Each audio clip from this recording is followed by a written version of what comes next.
Bagaimana Adi Bing Slamet mengenal Eyang Subur sudah banyak dikisahkan. Singkatnya, tahun 1995, Adi setengah dipaksa oleh seseorang untuk bertemu dengan Subur. Dan dalam perjalanannya, ia terlibat sangat dalam di berbagai kegiatan Subur. Menurut Adi, ia bukan saja tahu kegiatan-kegiatan yang tidak sejalan dengan keyakinan keislamannya, seperti pesta dan mabuk-mabukan, tapi juga mengetahui kecenderungan tidak baik Subur ketika diduga menginginkan seorang perempuan. Subur juga disebut Adi royal kepada sejumlah artis untuk menutupi keanehan kegiatannya yang dalam pandangan Adi sesat. Adi juga mengaku pernah terkena santet Subur setelah memutuskan mundur perlahan dan kembali kepada ajaran agama yang benar. Berbagai cerita inilah antara lain yang selama ini disampaikan Adi kepada publik. Anak pelawak legendaris Bing Slamet ini sepertinya siap dengan segala resiko ketika menyampaikan kesaksiannya karena mengaku sudah saatnya disampaikan. Ia menolak disebut mencemarkan nama baik. Pencemaran nama baik apa? Justru saya yang harus nuntut dia. Itu kan disuruh nuntut sama pengacaranya. Pengacaranya tahu segala macamnya, kan kagak tahu. Itu juga yang ngebela-bela dia di preskon. Dia mah orang-orang yang nggak dirugiin. Untung iya. Jalanin juga tirakat malam Rebo, malam Jumat juga nggak pernah nongol. Nongolnya kalau dipanggil, saya nih bagian manggil. Undang si Anu si A, si B, si C, udah datang. Kasih duit deh, habis mabok-mabokan kasih duit pulang. Tuh. Nah, saya salut sama Pak Ade Tarsan tuh. Dia nggak datang di preskonnya. Saya lihat Pak Ade ini udah mulai dibukakan pintu hati, pikiran dan jiwanya sama Allah. Apa yang diutarakan sudahlah, biarkan saja, karena yang menganggap Adi ini lagi ngambek aja gitu. Dia entah kalau dari konstruksi yang dibicarakan ini kan Adi ini seolah-olah ya, kalau kita sih yang beberapa teman bilang Adi ini lagi cemburu gitu kan. Cemburu dalam arti iri hati lah dengan teman-teman yang lain yang diberikan sesuatu oleh yang sedangkan dia tidak diberikan gitu. Terus kemudian iri dengan kayak contoh Unang dikasih mobil, Adi hanya dikasih motor kan gitu. Ini ada iri hati yang kesana gitu. Makanya dia mengajak orang-orang yang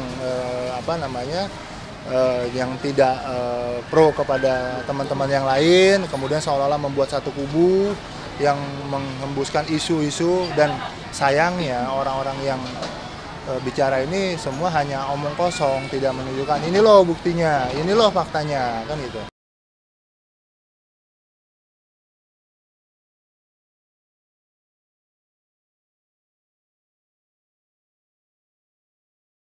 Disebut cemburu karena tidak diberi hadiah sebesar artis lain. Adi sejauh ini hanya geleng-geleng kepala. Menurutnya, cara-cara seperti itu memang merupakan bagian dari modus Eyang Subur, yakni membuat orang yang tidak suka merasa cemburu dan gelisah.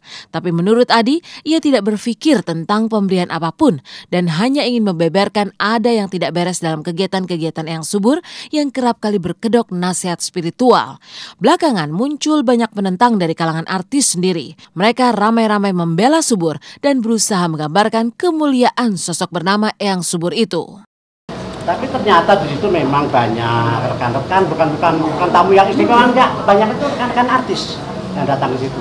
Ya, di sana itu memang Eyang itu seneng sama pelawak khususnya.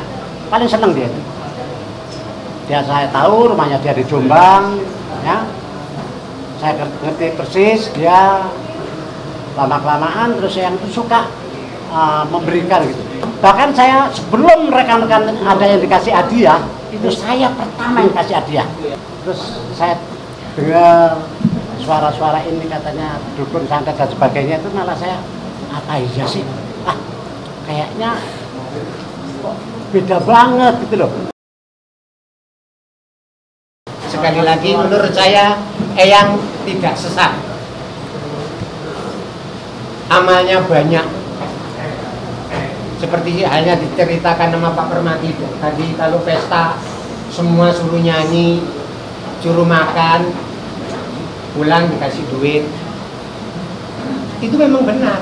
Saya 8 tahun belajar tentang bagaimana hidup yang sebenarnya seperti apa.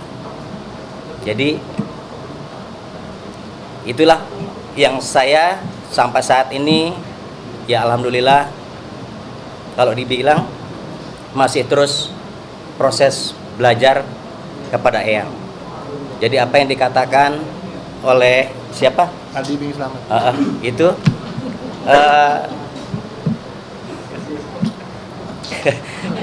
itu fitnah, semua fitnah. Ya, saya bilang itu fitnah. Jadi ya saya mohon pada teman-teman semua selalu mengkaji apa yang diucapkan seseorang yang bernama siapa tadi Mas? Alah, Itu tadi mohon dikaji lebih dulu. Oh ganteng, kecil, ganteng lumayan. ya. Lumayan ya. Gantengan Eyang daripada ini. Timbang aku sih gantengan Eyang. Ini terus terang aja. Baik, dermawan ya.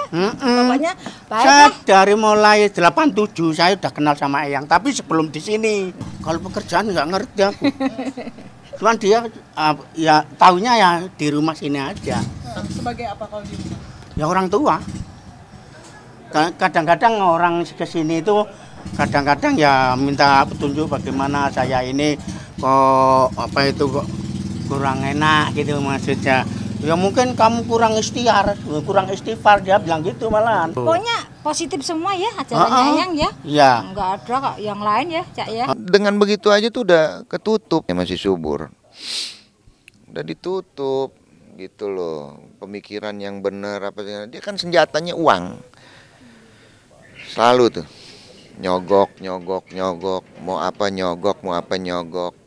Kalau memang dia merasa nggak bersalah, mau dong diwawancarin sama infotainment, itu aja.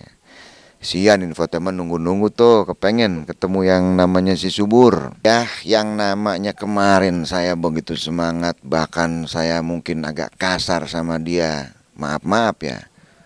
Pemirsa yang di rumah itu nggak ngerasain apa yang saya dan teman-teman rasain.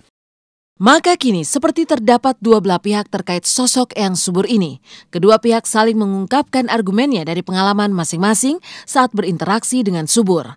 Begitupun Arya yang kini muncul dan mengaku sebagai korban juga ikut menemani Adi.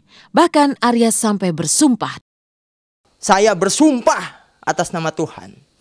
Kamu dan semua yang membela kamu, yang munafik, yang bohong. Ini Al-Quran, Anda mengaku Islam. Saya bersumpah. Semua yang membela Subur, semua yang munafik, semua yang memutarbalikan fakta akan hancur. Dari mana hulunya dan kemana akan bermuara kisah perseteruan Adi Bing Slamet dan lelaki yang bernama Eyang Subur ini, kita masih harus menunggu. Tapi di Taman Pemakaman Umum Pondok Kelapa, Jakarta Timur, duka terdalam tak bisa menunggu. Mengantar Ricky Johannes ke peristirahatan terakhir. Keluarga dan sahabat kembali bertabur air mata dan histeris dalam balutan nuansa serba bola. Kisahnya setelah ini.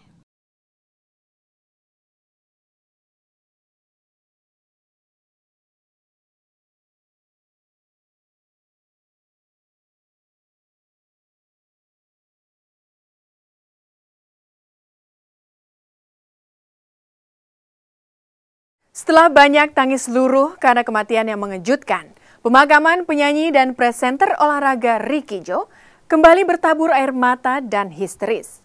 Di TPU Pondok Kelapa, Jakarta Timur, Bung Ricky istirahat dengan tenang untuk terakhir kalinya. Nyanyian dan doa indah pun dipanjatkan. Duka memeluk hari yang cerah, ditingkahi pula dengan lagu We Are The Champion. Sementara itu pelayat dan keluarga umumnya mengenakan kaos bola. Duka dan penghormatan terakhir untuk Ricky Jo, simak kisahnya setelah ini.